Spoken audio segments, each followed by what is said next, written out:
Hello, good morning mga friends.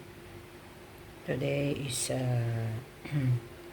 Wednesday. Ayan, ito yung mga breakfast ng ating mga estudyante. Ayan. Hindi ko na sila pagluluto ng egg. Ano muna,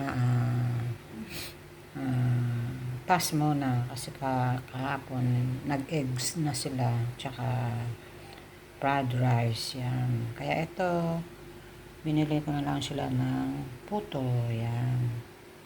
Tsaka kutsinta, tsaka yung kalamay, at yung ating, ito yung ginawa kong, butchi-butchi, yan. Tira ako para matikman nila, yan. Breakfast for today, yan.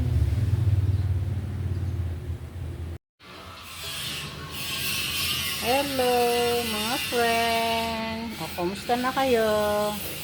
Yan, today is our Thursday. Ayan. Walang pasok yung ating mga estudyante. Kasi lumalaban yung mga ano nila, yung mga lumalaban sa sport. At kasama nila ang kanilang mga teacher. Kaya sila ilang araw nang walang pasok. Ayan. Ang weather natin for today ay maganda. Ayan. Wala po tayong bagyo. O, kumusta na yung mga friend ko dyan? Ayan. Today, for today's vlog mga friend, iba na naman yung ating mga lulutuin ngayon mga friend. First time ko tong lulutuin. Ayan. Sana makatulong ito, lalo na yung mga mahilig sa mga gulay. Yan.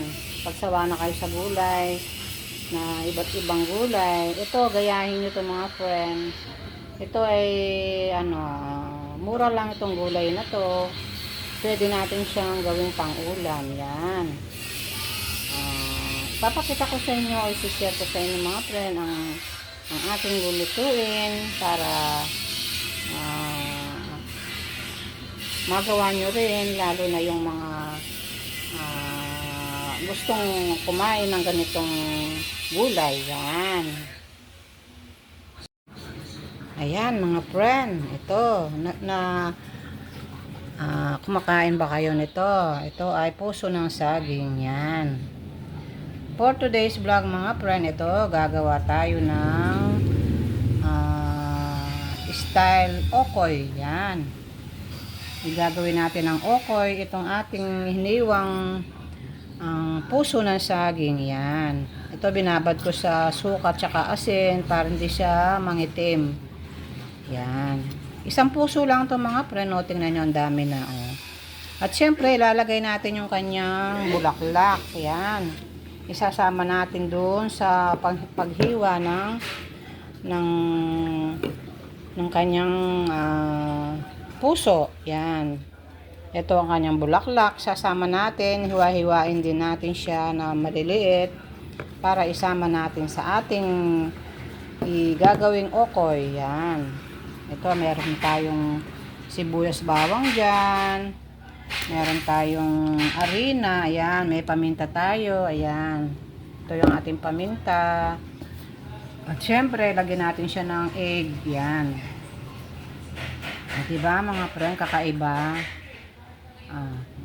Samahan nyo ako mga friend sa aking gagawing okoy na pusong saging. Yan. Para kung gusto nyo magluto, ay makuha nyo ang kanyang timpla. Yan. Para sa magluto kayo sa para matikman ng inyong mga pamilya. Yan. Pwede sa mga bata, estudyante. At papakita ko sa inyo kung ano din yung dapat gawing sausawan dito sa okoy na to. Yan. Mamaya makikita nyo ang aking mga gagawing okoy ng puso ng saging. Yan. Ang gagawin natin ng ang puso ng saging na tawagin natin siya na okoy. Yan.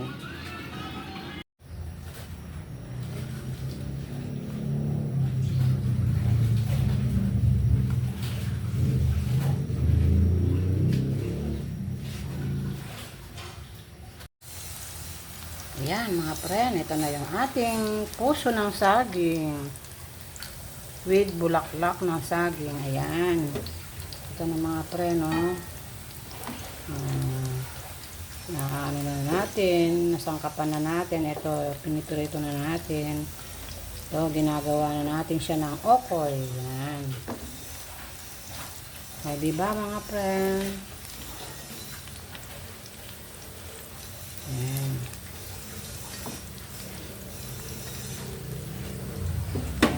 Ang dami pa, ayan, ayan, gagawin na isang pusong saging lang to mga friend, kinuha na ni Daddy Lolo dun sa garden ng kanyang utol. Yan, kaya fresh na fresh yung niluto kong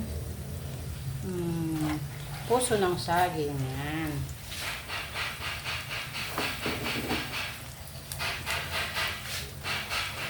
Diba mga friend, nakagawa tayo ng okoy.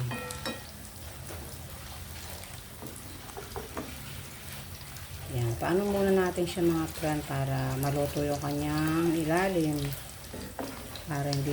Para maano siya, Sinangkapan natin to ng paminta, bawang, sibuyas, at nilagay natin ng 2 itlog. Yan. Diba? Healthy yung ating okoy na puso ng saging. Yan.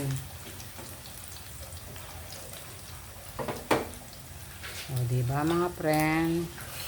Yan. Madali naman gawin ito mga friend. Basta meron kayong puso ng saging. Yan.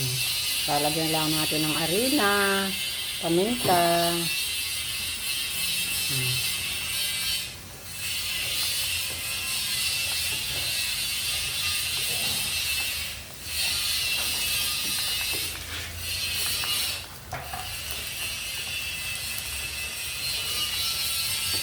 Ay, hindi pa siya masyadong luto, kaya malambot pa siya. Mamaya na natin siya baligtarin. Yan. Para madali siyang bumagbaliktad. Diba mga friend? Maya gagawa tayo ng ating sausawan ng ating puso ng saging. Yung okoy natin. Ayan mga friend. Ito na yung ating tanghalian for today. Ayan, ito nakagawa tayo ng sausawan dun sa ating okoy na pusong saging. Yan. Ito na, naglagay tayo dito ng suka na may paminta, bawang. Ayan. At ayun yung ating okoy.